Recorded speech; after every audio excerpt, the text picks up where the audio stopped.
Okay बेटा, अस्सलाम वालेकुम वरहमतुल्लाहि वबरकातुह। This is Altaf Safar you. और हमारे पास कुछ चैप्टर्स अभी बाकी हैं क्लास एंट्रेंस में, जिनको कंप्लीट करने की ज़रूरत है। And will be talking about दो चैप्टर्स फर्स्ट, जो कि सारे बैचेस में कॉमन है। And we are left with the solutions, we are left with the surface, right. मेरे बैचेस में थर्मोडायनेमिक्स कुछ बैचेस में ऑलमोस्ट कंप्लीट हो चुका है। थर्मोकेमिस्ट्री पार्ट में हम बीच में कहीं पे थे, लेकिन कुछ बैचेस ऐसे थे who were very much in the beginning of thermodynamics, but will be coming up with the thermodynamics after this chapter. तो फिलहाल हम सॉल्यूशंस के साथ बेटा अपनी शुरुआत करते हैं। जहां तक चैप्टर सॉल्यूशंस की बात है, आपको पता है कि इसमें पहला वाला पोर्शन जो क्लास 12th में हुआ करता था, दैट वाज कॉन्सेंट्रेशन टर्म्स। और वो जो कॉन्सेंट्रेशन टर्म्स पार्ट आपका है, that we have done already in the basic concepts, right. So उस चीज के बारे में कोई परेशानी लेने की जरूरत नहीं है। उसके बाद जो बाकी चैप्टर हमारे पास सॉल्यूशंस का बचा, it is based on 4 topics only now. One, it's about the solubility of gases and liquids, जिसमें मेन फोकस जो है हेनरीज लॉ पे जाएगा। उसके बाद आपके पास बेटा वेपर प्रेशर ऑफ सॉल्यूशंस, जिसमें Raoult's law, ideal non ideal solutions के बारे में हम बात करेंगे। Then we talk about the colligative properties, and 4 colligative properties are there, you know. और लास्ट वाला टॉपिक हमारा बनेगा वन टॉप फैक्टर, राइट।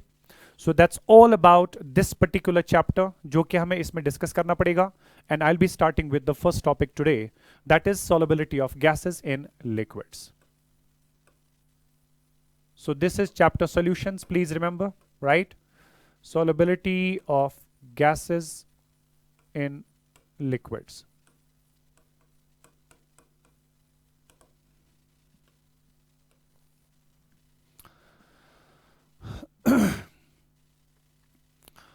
आपको पता होनी चाहिए बेटा कि जब भी आप किसी गैस को एक लिक्विड सॉल्वेंट के कांटेक्ट में लाते हैं, हर एक गैस किसी भी सॉल्वेंट में किसी न किसी हद तक डिसॉल्व हो जाती है। कोई कम कोई ज्यादा, मगर हर एक गैस डिसॉल्व हो जाती है। और कोई भी गैस का मैक्सिमम कितना अमाउंट डिसॉल्व हो सकता है in the given amount of the solvent, that is what we call as solubility of the gas. Number 2, gases की solubility जो होती है बेटा in the liquid solutions, उसको एक्सप्रेस किया जाता है in terms of a concept what we call as absorption coefficient. और उस absorption coefficient को बेटा, ठीक है, तो solubility of gases जो भी आपके पास है, प्लीज रिमेंबर, उसको एक्सप्रेस किया जाता है in terms of, expressed in terms of a concept called absorption coefficient, right. उसको बेटा आप कहते हैं एब्जॉर्प्शन कोएफिशिएंट, और इसको स्मॉल ए से रिप्रेजेंट किया जाता है, ठीक है, इसको स्मॉल ए से रिप्रेजेंट किया जाता है। नंबर 1। नंबर 2 इज दैट, अब जो भी आपके पास बेटा एब्जॉर्प्शन कोएफिशिएंट का कॉन्सेप्ट है स्मॉल ए, इसको आप कैसे समझते हैं? प्लीज रिमेंबर, एब्जॉर्प्शन कोएफिशिएंट के माने होते हैं कितना वॉल्यूम इन मिलीलीटर्स किसी भी गैस का डिसॉल्व हुआ पर millilitre of the solvent.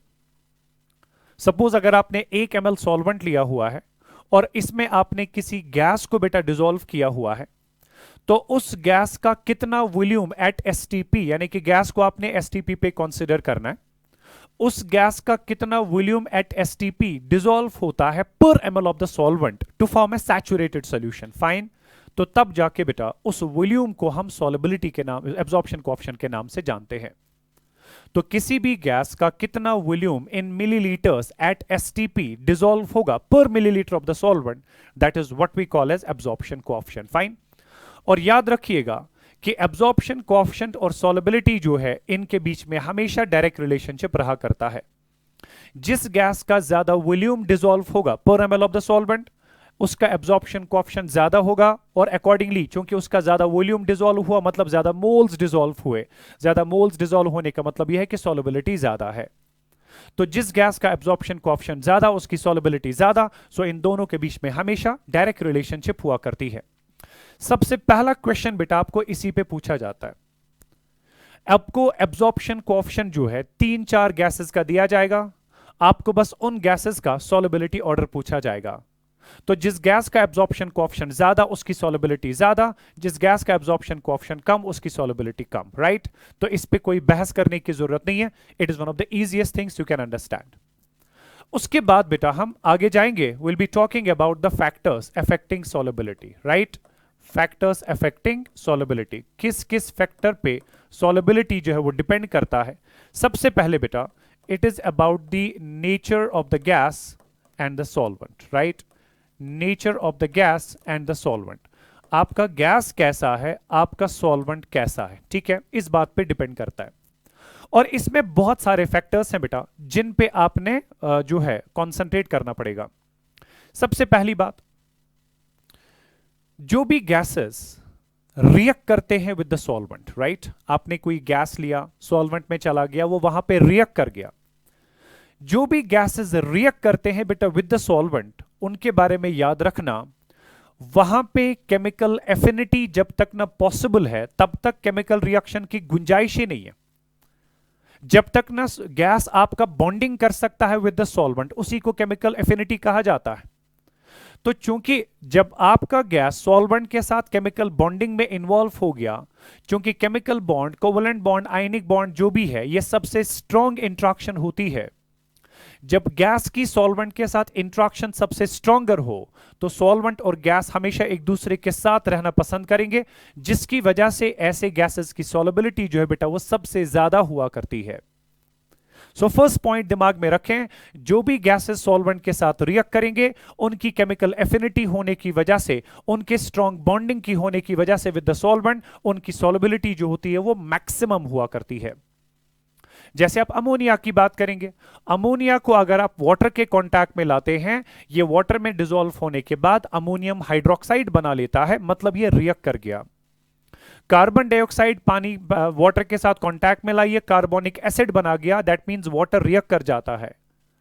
SO3 को वाटर के कांटेक्ट में लाइए, H2SO4 बना लेता है, दैट मींस वो वाटर के साथ रिएक्ट कर गया, सॉल्वेंट के साथ रिएक्ट कर गया। सल्फर डाइऑक्साइड को वाटर के साथ कांटेक्ट में लाइए, सल्फ्यूरस एसिड H2SO3 बना लेता है, दैट मींस वो वाटर के साथ रिएक्ट कर गया।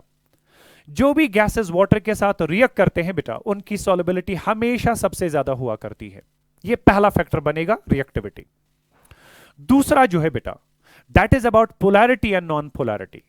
अब अगर ऐसा मसला है कि आपके पास दो गैसेस है, दोनों में से कोई सॉल्वेंट के साथ रिएक्ट नहीं कर रहा है, लेकिन वहां पे आपका गैस भी पोलर, सॉल्वेंट भी polar, like dissolves like principle की बेसिस पे आपके पोलर गैसेस ज्यादा डिसॉल्व होंगे इन द पोलर सॉल्वेंट्स और आपके नॉन पोलर गैसेस ज्यादा डिसॉल्व होंगे in the non polar solvents, right बेटा? ये आपका दूसरा फैक्टर हुआ। अगर रिएक्ट नहीं कर रहा है तो पोलैरिटी नॉन पोलैरिटी पे डिसाइड होगा कौन सा गैस ज्यादा डिसॉल्व होता है, कौन सा कम।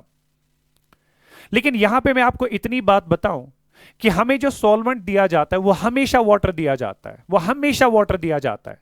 जब सॉल्वेंट वाटर दिया गया, दैट मींस हमारा सॉल्वेंट हमेशा पोलर होता है। जब सॉल्वेंट आपका हमेशा पोलर हुआ तो आपके लिए अब पहचानना बहुत आसान है कि अगर मेरी गैस पोलर है उसकी सॉल्युबिलिटी ज्यादा होगी, अगर मेरी गैस नॉन पोलर है उसकी सॉल्युबिलिटी कम होगी। पोलैरिटी नॉन पोलैरिटी के बाद आपका तीसरा फैक्टर जो बनता है बेटा, that is the molecular mass. जिस गैस का मॉलिक्यूलर मास ज्यादा होता है उसमें न्यूक्लियर चार्ज भी ज्यादा होता है, उसमें इलेक्ट्रॉन क्लाउड भी ज्यादा होता है, और वो गैस के मॉलिक्यूल्स बेटा ज्यादा स्ट्रांगली इंटरैक्ट करते हैं विद द सॉल्वेंट। मान लीजिए आपके पास कोई दो पोलर गैसेस हुए, एक का मॉलिक्यूलर मास ज्यादा, दूसरे का मॉलिक्यूलर मास कम। जिसका मॉलिक्यूलर मास ज्यादा होगा वो स्ट्रांगली इंटरैक्ट करेगा, उसकी सॉल्युबिलिटी ज्यादा होगी। आपके पास दो नॉन पोलर गैसेस कंपैरिजन के लिए हैं, राइट बेटा? उनमें से जिसका मॉलिक्यूलर मास ज्यादा उसकी सॉल्युबिलिटी ज्यादा होगी। ये तीन फैक्टर्स हमारे पास हैं बेटा, जिन पे आपने फोकस करना है, जिन पे आपने ध्यान रखना है, ताकि आप सॉल्युबिलिटी ऑर्डर डिसाइड कर पाए। मगर फ्रॉम योर एग्जामिनेशन प्रोस्पेक्टिव मैं आपको बस ऑर्डर बता रहा हूं बेटा, आपको इस ऑर्डर पे नजर रखनी है। हालांकि मैं ऑर्डर में हर एक चीज जस्टिफाई करूंगा कि कौन सी गैस की सॉल्युबिलिटी क्यों ज्यादा थी, राइट? मैं हर एक चीज जस्टिफाई करूंगा बेटा, मगर आपको वो ऑर्डर जो है जहन में रखना है और उसी में से आपका क्वेश्चन जो है आराम से निकल आएगा, ठीक है?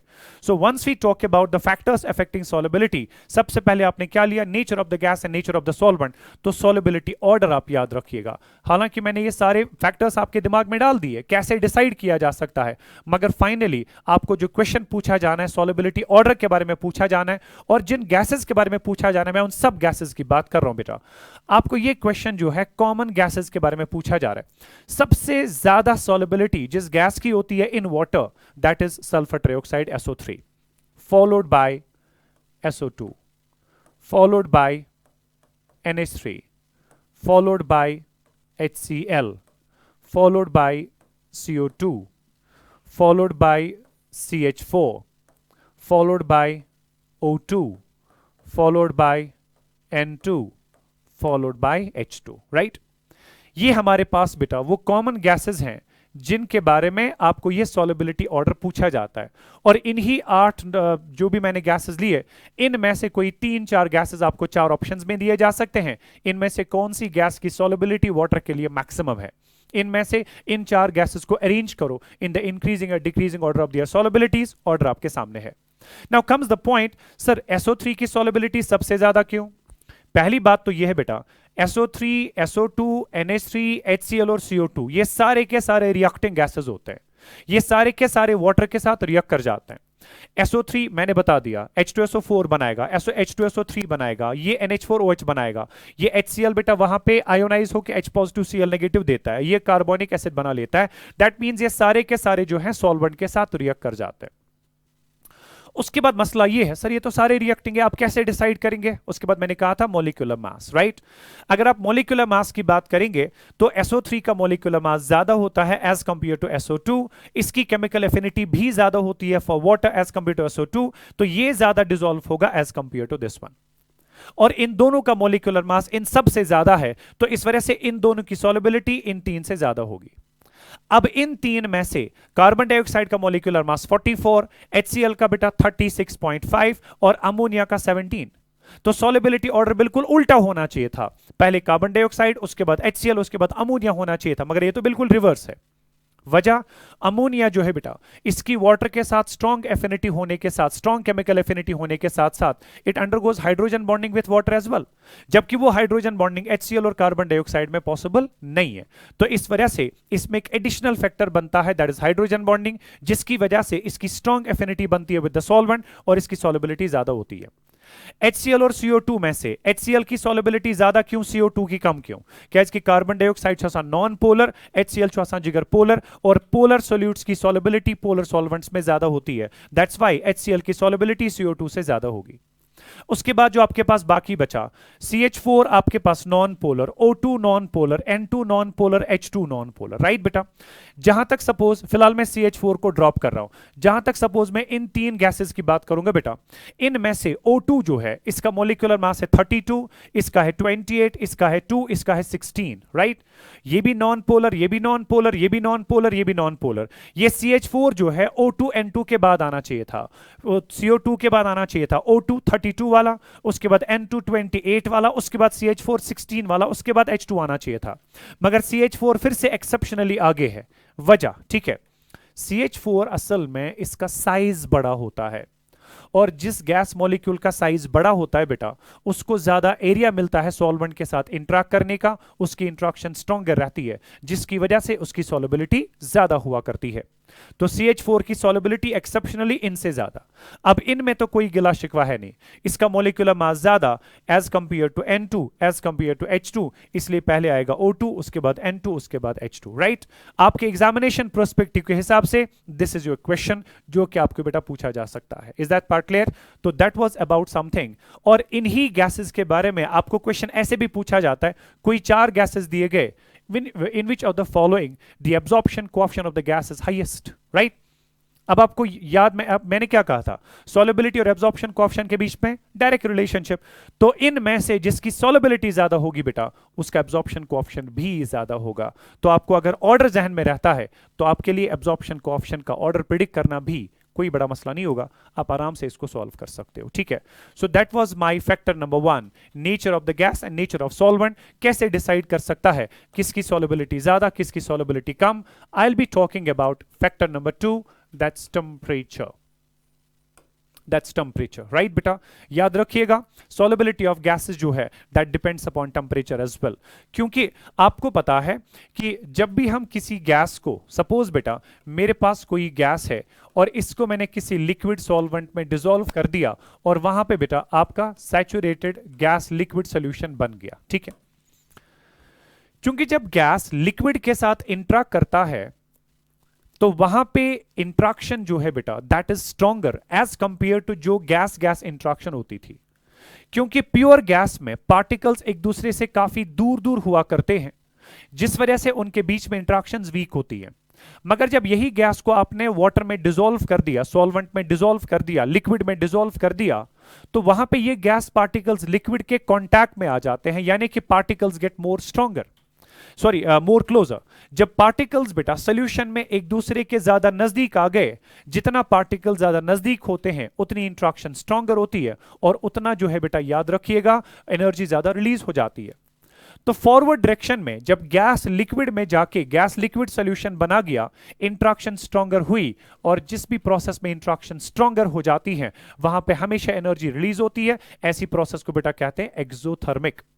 लाइकवाइज अगर हम इसकी बैकवर्ड रिएक्शन की बात करेंगे, you know that is always endothermic because you have gone through the equilibrium. अब ये जो आपके पास बेटा रिएक्शन हुआ करती है, ठीक है, अगर इस पर्टिकुलर रिएक्शन की बात करें, it is exothermic in forward direction and endothermic in backward direction. Le Chatelier principle जो है आपके दिमाग से अभी निकला नहीं होगा। लीचर-लायर प्रिंसिपल ये कहता है बेटा कि अगर हम टेम्परेचर बढ़ाते हैं, ठीक है, वो हमेशा एंडोथर्मिक रिएक्शन को फेवर करता है, और अगर हम टेम्परेचर घटाते हैं वो हमेशा एक्सोथर्मिक डायरेक्शंस को फेवर करता है। जहां तक इस प्रोसेस की बात है, it is exothermic in forward, endothermic in backward. अगर हम टेम्परेचर इंक्रीज करेंगे वो एंडोथर्मिक रिएक्शन को फेवर करेगा। एंडोथर्मिक रिएक्शन को फेवर करने का मतलब यह है equilibrium will be shifted in the backward direction, और जब इक्विलिब्रियम बैकवर्ड डायरेक्शन में चला गया दैट मींस जो गैस लिक्विड में डिसॉल्व होकर सॉल्यूशन बना चुका था, इक्विलिब्रियम बैकवर्ड डायरेक्शन में आने की वजह से आपका गैस अलग, आपका लिक्विड अलग, मतलब सॉल्युबिलिटी जो है बेटा वो कम हो गई। फाइन। सो टेम्परेचर बढ़ाने से एंडोथर्मिक रिएक्शंस फेवर होती है, रिएक्शन या प्रोसेस जो है it shifts in the endothermic direction, जिसकी वजह से बेटा गैस जो है लिक्विड से अलग हो जाता है। So I can make a conclusion here, solubility is inversely proportional to temperature. Temperature बढ़ाने से यहां पे गैस की सॉल्युबिलिटी जो है बेटा वो कम हो गई।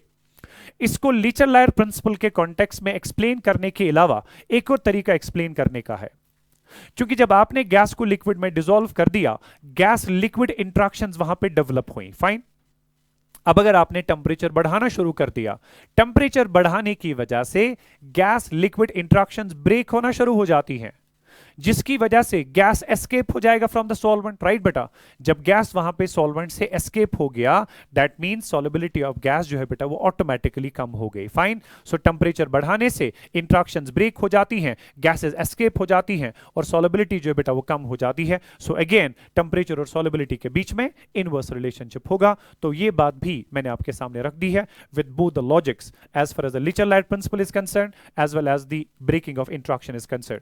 सो that was my factor number 2 that affects the solubility of gases, that is temperature. I'll be talking about beta factor number 3 that is going to be the most important of all, that is pressure. और pressure जो है बेटा that is given by Henry's law, right? Effect of pressure क्या रहता है, that is given by Henry's law. पहली बात आप कॉमन सेंस पे सोचिए बेटा, अगर मैंने किसी गैस को लिक्विड सॉल्वेंट में डिसॉल्व किया, अगर इस गैस का प्रेशर इंक्रीज किया जाए, प्रेशर इंक्रीज करने का मतलब यह है gas particles are being brought closer to each other. जब गैस पार्टिकल्स एक दूसरे के नजदीक नजदीक आए तो जाहिर सी बात है उसके ज्यादा पार्टिकल सॉल्यूशन में जाएंगे और उसकी सॉल्युबिलिटी जो होगी बेटा वो ज्यादा होगी। फाइन। सो अगर आपके पास ये कोई वेसल है containing a liquid solvent, right, containing a liquid solvent, fine. अगर आपने इसके ऊपर एक फिक्स्ड पिस्टन लिया हुआ है और यहां पे आपके पास बेटा गैसियस पार्टिकल्स थे, राइट, इससे पहले कि आपने गैस का प्रेशर इंक्रीज कर दिया, ये पार्टिकल लिक्विड सॉल्वेंट के साथ स्ट्राइक करते थे और अकॉर्डिंगली वहां पे डिसॉल्व हो जाते थे। मगर जो ही आपने इस पिस्टन को नीचे धकेल दिया, gas particles were brought more closer, जब पार्टिकल्स ज्यादा नजदीक आए, अब आपका पिस्टन यहां पे पहुंचा, now the gaseous particles are more closer. जब गैशियस पार्टिकल्स ज्यादा नजदीक आए बेटा, अब ज्यादा पार्टिकल्स गैस के जो हैं इस पर्टिकुलर लिक्विड सॉल्वेंट के साथ इंटरेक्ट करेंगे और ज्यादा से ज्यादा गैस मॉलिक्यूल्स वहां पे डिसॉल्व होंगे और सॉलिबिलिटी जो है बेटा वो इंक्रीज हो जाएगी। वही मैंने आपसे कहा कि सॉलिबिलिटी और प्रेशर जो है इनके बीच में डायरेक्ट रिलेशनशिप है। ये तो क्वालिटेटिव एस्पेक्ट हो गया, ये तो समझाने का मसला हो गया कि किस तरह से सॉलिबिलिटी बढ़ जाती है with increase in pressure. But then comes the quantitative part बेटा, कि अगर प्रेशर किसी मैग्नीट्यूड से बढ़ा दिया जाए तब जाके सॉलिबिलिटी पे कितना फर्क पड़ेगा। अगर कोई पर्टिकुलर प्रेशर लिया जाए तब उस वक्त कितनी सॉलिबिलिटी होगी बेटा, that is being given by Henry's law, right. तो हेनरीज लॉ जो हमारे पास है इसकी दो स्टेटमेंट्स हैं। So I'll be talking about the Henry's law, right? और इसकी हमारे पास दो स्टेटमेंट्स हैं। I'll be talking about statement one. Statement one. Henry's law says अगर हम गैस की solubility को as mass लेते हैं in grams, right? तो किसी भी गैस का कितना mass in grams dissolve होगा, right? In some given amount of the solvent, it's directly proportional to the pressure in atmosphere. जितना आप प्रेशर को ज्यादा लेंगे उतना गैस का ज्यादा मास वहां पे डिसॉल्व हो जाएगा। ये चीज ऑलरेडी बेटा हम समझ चुके हैं, ये मैंने आपको भी बता दिया था। तो यहां पे अगर हम प्रोपोर्शनैलिटी को रिप्लेस करेंगे इक्वालिटी से, you will introduce a constant, let that constant be K, then we have P. ये जो हमारे पास इक्वेशन है बेटा, this is what we call as Henry's law. और इसमें आपके पास ये K जो है इसको हेनरीज लॉ कांस्टेंट नहीं, इसको सिंपली बेटा सॉलिबिलिटी कांस्टेंट के नाम से आप जान सकते हैं, ठीक है। अब मसला है कि ये जो हमारे पास बेटा ये पर्टिकुलर इक्वेशन है, इस पर्टिकुलर इक्वेशन पे हमें दो तीन तरीके से सवाल पूछा जाता है। ये तो हमारे पास इसका बेसिक फॉर्मेट हो गया, इसमें हमारे पास बेटा एक और फॉर्म भी है, राइट। ये जो आपने हेनरीज लॉ की पहली इक्वेशन बताई इन टर्म्स ऑफ मास, हमारे पास इसकी बेटा एक और इक्वेशन भी है, दैट्स लॉगरिथमिक फॉर्म। अगर इसमें हम लॉग अप्लाई करेंगे on both the sides, left side क्या बनेगा, log of m is equal to log of a into b, वो आपके पास आएगा बेटा log a plus we have log b, मतलब log k plus we have log p। Is that part clear? ये हमारे पास इसकी एक और मैथमेटिकल फॉर्म है, बिकॉज कभी कभी आपको इसमें क्वेश्चन आपको पूछा जाता है बेटा, कोई चार मैथमेटिकल एक्सप्रेशंस दी गई, क्वेश्चन आपसे ये पूछ गया इनमें से कौन सी मैथमेटिकल फॉर्म करेक्ट फॉर्म बनती है बेटा for the Henry's law, right. ये भी आपके पास सही, ये इसकी लॉगरिथमिक फॉर्म हो गई, ठीक। उसके बाद दूसरा क्वेश्चन जो इसमें है वो इसमें ग्राफिकल पूछा जाता है। आप बेटा ये वाली इक्वेशन ले लीजिएगा, हम यहां पे मास को प्लॉट करेंगे as a function of pressure, और इस वाली इक्वेशन में हम log ऑफ m को प्लॉट करेंगे as a function of log of p, है ना। ये वेरिएबल हमारे पास है log ऑफ m, यहां पे log ऑफ p वेरिएबल है दूसरा, तो यहां पे आपका log ऑफ k जो होगा बेटा वो देखते हैं क्या आएगा। और यहां पे बेटा इन दोनों इक्वेशंस की जब हम बात करेंगे, ये इक्वेशन सीधी बनती है of the type y is equal to kx, ठीक है। काइनेटिक्स में ऑलरेडी आप ये इक्वेशन देख चुके हैं, और ये इक्वेशन जो है बेटा इनफैक्ट स्टेट्स ऑफ मैटर में भी ये इक्वेशंस आप देख चुके हैं। अगर आप इस इक्वेशन की बात करेंगे y is equal to kx, तो इस इक्वेशन का ग्राफ कैसा होता है, that's a straight line starting from the origin. तो ये आपका इस तरह से ग्राफ हो गया, ठीक है। और ये k जो है बेटा this is what we called a slope, और वो स्लोप जो है that will be equal to tan of theta. जो भी ये कर्व एंगल बनाएगी with the x coordinate, with the positive coordinate of x, उसको बेटा एंगल थीटा कहते हैं। तो इस पर्टिकुलर ग्राफ में जो स्लोप ऑफ द ग्राफ होगा that will be equal to k, right? And you know that is always equal to tan of theta. Is this part clear बेटा? तो ये हमारे पास इस पर्टिकुलर ग्राफ में जहन में रखना है कि इस ग्राफ में जब मास को प्लॉट किया जाए as a function of pressure, slope of the graph is always equal to k which is equal to tan of theta. और थीटा कौन सा लेना है वो मैंने आपको बता दिया। अगर आप इस इक्वेशन की बात करेंगे बेटा, अगर इस इक्वेशन में यहां पे मैं 1 मल्टीप्लाई करूं कोई फर्क तो नहीं पड़ेगा, लेकिन उससे क्या होगा, this equation will become of the form y is equal to mx plus c, right.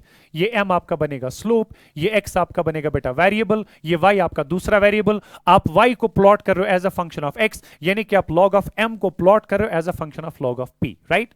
जब भी आप बेटा इसको प्लॉट करेंगे, क्योंकि ये इक्वेशन आपको पता है y is equal mx plus c वाली इक्वेशन जो है, this equation is again the equation of straight line, मगर यहां पे आपका एक पॉजिटिव इंटरसेप्ट है log of k, this is the intercept of the graph, और ये आपके पास स्ट्रेट लाइन आ गई।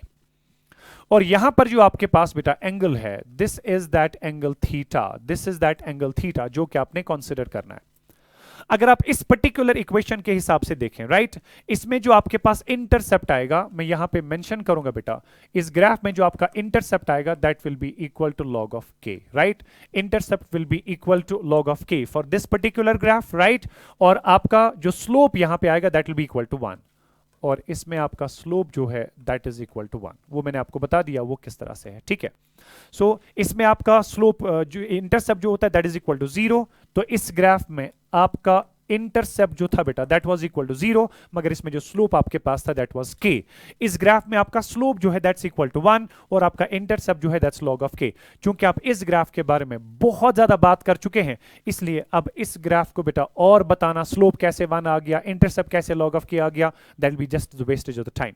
So anyways, this is my second question, जो कि आपको बेटा हेनरीज लॉ के स्टेटमेंट 1 पे पूछा जाता है। आपको सीधे क्वेश्चन दिया जाएगा, अगर हेनरीज लॉ में बेटा m इज इक्वल के पी पे एक ग्राफ प्लॉट किया जाए बिटवीन m एंड p, या सीधा ही अगर हेनरीज लॉ में m को प्लॉट किया जाए as a function of p, आप बताइए इस ग्राफ में इंटरसेप्ट कितना होगा, इस ग्राफ में स्लोप क्या होगा, वो सारी चीजें बेटा आपको पूछी जाती हैं। लाइकवाइज अगर हेनरीज लॉ में log ऑफ m को प्लॉट किया जाए as a function of log of p, आप बताइए वहां पे स्लोप क्या होगा, वहां पे इंटरसेप्ट क्या होगा। मैंने वो बात आपके सामने रख दी। मेरे 2 क्वेश्चंस बेटा यहां पे हेनरीज लॉ के कंप्लीट हो चुके हैं। उसके बाद इसी हेनरीज लॉ पे मेरा तीसरा क्वेश्चन पूछा जाता है, that is about the numerical solving, right. अब उसमें हमारे पास बेटा पॉसिबिलिटीज क्या क्या है वो देखिए।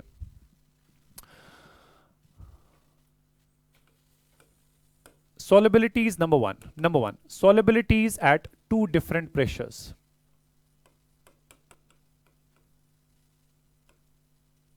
solubilities at 2 different pressures, fine।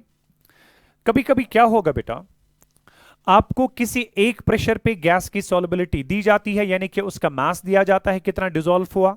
किसी दूसरे प्रेशर पे बेटा आपको गैस की सॉल्युबिलिटी जो है उसको इवैल्यूएट करना पड़ेगा। बात समझ रहे हो ना, किसी एक टेंपरेचर प्रेशर पे गैस की सॉल्युबिलिटी दी गई, किसी दूसरे प्रेशर पे गैस की सॉल्युबिलिटी जो है बेटा उसको इवैल्यूएट करना पड़ेगा। तो उस बात का आपने ख्याल रखना है कि अगर आप 2 अलग अलग प्रेशर्स की बात करेंगे तो what you need to do is that आपको इक्वेशन डिजाइन करनी पड़ेगी बेटा फॉर 2, आपको इक्वेशन डिजाइन करनी पड़ेगी फॉर 2 डिफरेंट प्रेशर्स। सो पहले प्रेशर पे इक्वेशन क्या बनेगी, m1 is equal to k into P1, और दूसरे प्रेशर पे इक्वेशन क्या बनेगी, m2 is equal to k into P2। If you take the ratio of the 2 equations, ये आपका कैंसल आउट होगा बेटा, आपकी इक्वेशन बनेगी m1 by m2 is equal to P1 divided by P2। बात समझ रहे हो। अब देखिए ये जो मास है बेटा ये एक ही गैस का है, ठीक है, एक ही गैस के मास की बात हो रही है। चूंकि मास की नंबर ऑफ मोल्स के साथ, पर्टिकुलर गैस में नंबर ऑफ मोल्स के साथ डायरेक्ट रिलेशनशिप है, तो आप इस इक्वेशन को n1 by n2 is equal to P1 by P2 भी लिखते हैं। किसी भी गैस के मोल्स और उसके वॉल्यूम की डायरेक्ट रिलेशनशिप है, आप इस इक्वेशन को V1 by V2 divide by P1 by P2 भी कहते हैं। तो आपको बेटा इन 3 फॉर्म्स में से किसी भी एक फॉर्म पे क्वेश्चन पूछा जाएगा। सपोज कभी आपसे कहा गया हमारे पास कोई गैस है, उसका इतना मास इस प्रेशर पे डिसॉल्व हुआ, आप बताइए इस प्रेशर पे कितना मास डिसॉल्व होगा। कभी आपसे यह कहा गया हमारे पास एक गैस के इतने मोल्स इस प्रेशर पे डिसॉल्व हुए, आप बताइए इस प्रेशर पे कितने मोल्स डिसॉल्व होंगे। कभी आपको यह कहा गया हमारे पास एक गैस का इतना वॉल्यूम इस प्रेशर पे डिसॉल्व हुआ, आप बताइए किसी दूसरे प्रेशर पे कितना वॉल्यूम डिसॉल्व होगा। इज दैट पार्ट क्लियर बेटा। तो वो सारी इक्वेशंस मैंने आपके सामने रख दी है। बहुत ही सिंपल सा क्वेश्चन बेटा इस पे पूछा जाता है, लेकिन बस कॉन्सेप्ट क्लियर होना चाहिए कि मास को नंबर ऑफ मोल्स के कॉन्टेक्स्ट में भी लिखा जा सकता है, नंबर ऑफ मोल्स को वॉल्यूम के कॉन्टेक्स्ट में भी लिखा जा सकता है। तो ये आपके पास सारी इक्वेशंस बन जाती हैं। इज दैट पार्ट क्लियर बेटा। सो that was the first case, first numerical part जो कि हमें हेनरीज लॉ में पूछा जाएगा। उसके बाद में बेटा इसका सेकंड पार्ट कह रहा हूं, क्योंकि आपके पास हेनरीज लॉ की इक्वेशन है m is equal to kp। बात समझना, आपको इस गैस का मास पूछा जाएगा कितना डिसॉल्व हुआ एट सम प्रेशर, मगर k का वैल्यू जो है वो ग्राफिकली दिया जाएगा। बात समझ रहे हो? K का वैल्यू ग्राफिकली दिया जाएगा। फॉर एग्जाम्पल आपसे कहा गया calculate the mass of suppose some gas dissolved at a pressure of at as pressure of 0.2 atm, right? 0.2 atm, right? फिर आपको यह कहा गया बेटा जब हमने उस गैस के लिए m को प्लॉट किया as a function of p, right? m को प्लॉट किया as a function of p, तो वहां पे ग्राफ इस तरह का था और ये एंगल आपको दिया जाएगा। Suppose this angle is given to be 45 degrees. बात समझना? सो चूंकि मुझे मास निकालना है गैस का कितना डिसॉल्व हुआ eight a pressure of 0.2 atm, मगर उसके लिए तो मुझे k भी चाहिए तभी तो मास निकलेगा। अब k के लिए आपको ग्राफिकल इंफॉर्मेशन है और ग्राफिकल इंफॉर्मेशन या तो m और p का ग्राफ होगा या तो log m versus log p का ग्राफ होगा। अगर m और p के ग्राफ की बात करेंगे, ये ग्राफ में आपको पता है बेटा ये स्लोप जो है, स्लोप किसके बराबर होता था? That was equal to k। तो इस पर्टिकुलर ग्राफ में जो स्लोप ऑफ द ग्राफ होगा that will be equal to k which was equal to tan of theta. इस बारी थीटा है 45, सो tan ऑफ 45 आपके पास सीधा आ जाएगा 1, that means k will be equal to 1, so m will be equal to 1 into 0.2, तो वो आपके पास सीधा आंसर आएगा 0.2 grams. So I hope you got my point कि आपको बेटा कभी कभी इस k का वैल्यू जो है ग्राफिकली देखना पड़ेगा, ग्राफ से निकाल के देखना पड़ेगा। बाकी अगर यहां पे कोई और एंगल इन्वॉल्व हुआ, आपको चूंकि tan के कॉमन एंगल्स पता होते हैं बेटा, tan of 60, tan of 45, tan of 90 वगैरह कितना होता है, तो यहां पे अक्सर जाके एंगल मगर 45 ही दिया जाता है। लेकिन अगर कोई और एंगल भी दिया गया, उसका tan वैल्यू जो है आपको फिजिक्स में बहुत ज्यादा काम आता है, वो tan वैल्यूज ऑलरेडी आपको पता होते हैं। लेकिन अगर कोई अनकॉमन एंगल हुआ, tan of 47, tan of 53, tan of 55, तब जाके वो वैल्यूज जो है बेटा आपको वहां पे क्वेश्चन में दिए जाते हैं। Is that part clear? So that was something about कि ग्राफिकली इस k के बारे में इंफॉर्मेशन किस तरह से दी जाती है in the form of m versus p graph. यही इंफॉर्मेशन जो आपके पास है बेटा, राइट? आपको किसी गैस का मास पूछा गया कितना डिसॉल्व होगा एट सम प्रेशर, फिर से आपको k निकालना है। मगर k निकालने के लिए उसने आपको एक ग्राफ दिया था। उसने कहा था जब मैंने उस गैस में log ऑफ m को प्लॉट किया as a function of log of p, right? तो वहां पे इस तरह का ग्राफ आ गया और यहां पे इसने इस वैल्यू को बताया सपोज 0.3, सपोज इस वैल्यू को बताया 0.3। तो आपको पता है कि ये वैल्यू जो है this is what we call as intercept, right? और log of m versus log of p graph में जो आपका इंटरसेप्ट था वो किसके बराबर था? That intercept was basically equal to log of k, right? यानी कि आपका log ऑफ k जो है वो 0.3 के बराबर है। अब मसला यह है क्योंकि मुझे मास ऑफ गैस डिसॉल्व निकालना है एट सम प्रेशर, तो उस प्रेशर पे मगर मुझे k पता होना चाहिए और वो k जो है उसके बारे में इंफॉर्मेशन ग्राफिकल फॉर्म में थी और मुझे log ऑफ k का वैल्यू दिया गया था विच वाज 0.3। अब अगर log ऑफ k का वैल्यू 0.3 है बेटा, राइट? आपको पता है कि जब हमें log ऑफ सम टर्म पता होती है तो उसको निकालने के लिए या तो इसका एंटी लॉग लेना पड़ेगा, मगर मैं कभी उसको एडवोकेट नहीं करता हूं क्योंकि एंटी लॉग निकालना आपके लिए बड़ी परेशानी बनती है। तो उसको हम इन टर्म्स ऑफ लॉग ही कैसे देखते हैं, आपको बस ये दिखना है कि log of which term is 0.3। You know, log of 2 is 0.301, isn't that? So log of 2 is 0.301. That simply means k जो होना चाहिए बेटा that should be equal to 2. Once you know k is equal to, यहाँ पे substitute करके pressure के साथ multiply करके अपना मास इन ग्राम्स जो है उसको निकाल सकते हैं कितना आपका गैस डिसॉल्व हुआ। बात समझ आ रही है? It was just the brief introduction today. इंशाल्लाह कल इसकी स्टेटमेंट सेकंड के साथ साथ बेटा हम इसकी सारी न्यूमेरिकल जो है वो डिस्कस करेंगे and I will see you tomorrow इंशाल्लाह। Thank you so much, stay blessed, अल्लाह हाफिज।